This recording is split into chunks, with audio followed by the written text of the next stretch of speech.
காற்று வந்தால் தலை சாயும் நாணல், காதல் வந்தால் தலை சாயும் நாணம், ஆற்றினிலே கரை புரளும் வெள்ளம்,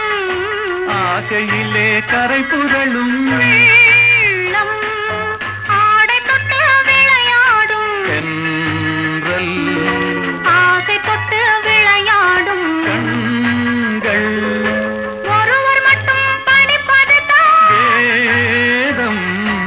இருவராக படிக்கச் சொல்லும் காதல் காற்று வந்தால் தலை சாயும் நாணல், காதல் வந்தால் தலை சாயும் நாணம்.